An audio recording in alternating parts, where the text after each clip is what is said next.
I was fortunate on the 10th of October to attend the funeral of one of the finest human beings India has ever produced, Mr. Ratan Tata. I was fortunate. This is one of the finest funerals that I have ever seen. He is not a Catholic, but I felt that he lived the life of our Lord. The gospel values, he lived for others.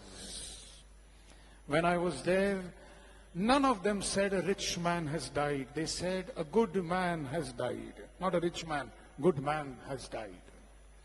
For us Christians, it is R.I.P.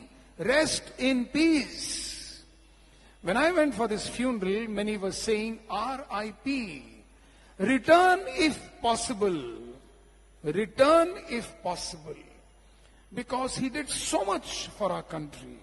He did so much for his workers. And if there's any members of the Tata group of people here will vouch to the fact that he did so much for the people.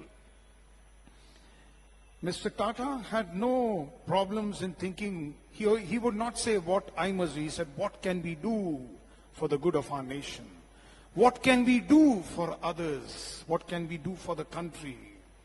His wealth became a source of blessing for others. His wealth became a source of blessing. Whatever they collected, they reinvested for the sake of medical care, education. Mr. Ratan Tata is no more, but his legacy will continue for years to come. If we have 5 or 6 people like him, things will change. Our nation can change. This man is a different stuff because he lived for others.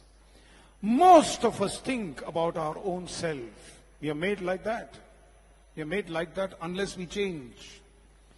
One of my favorite saying is, we always want the front of the bus, the back of the church, and the center of attention.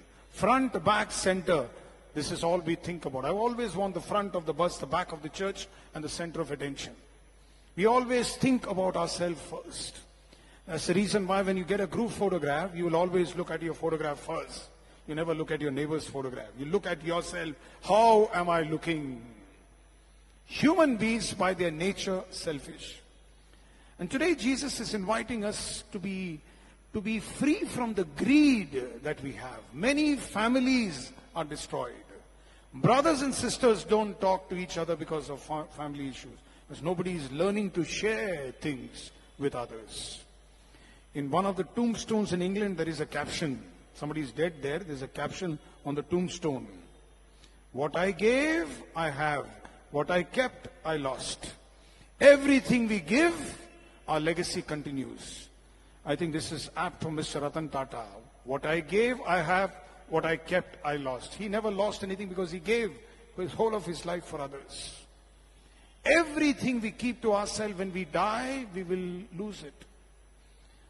Property fight, brothers are fighting, sisters are fighting. We have destroyed families because we have not learned to share things with others. When we were small, we would fight for mommy. This is my turn today. I want to sleep with mommy, my turn. We would fight. Everybody fight. Everybody fights for mommy when we are small. I will sleep with mommy today. It was such a joy to be with mommy. When we become big, we tell our brothers, you can take mommy. I don't need mommy. I don't need daddy. That's how we become because of money issue. But if we learn to share, we are happy people. Because for the money that we fight, not a single penny you and I will take from this earth. Not a single penny except our good work. Except our good work. I think when Mr. Ratan Tata has reached heaven, Jesus must have clapped and says, you live the gospel value. You live the gospel value because of your great life. He was not a businessman, he was an entrepreneur. Business people will always look for profit. He looked for good of society. What can I do to the world? What can I contribute constructively to the world? We will be remembered for all that we do. Our legacy is left behind. Mr. Ratan Tata is no more, Gandhi is no more, Nelson Mandela is no more, Mother Teresa is no more, but they will be remembered for what they did to the world. Our life is a blessing from God, and everything that comes to us is also a blessing from God. Your wealth is a blessing from God to you and for others.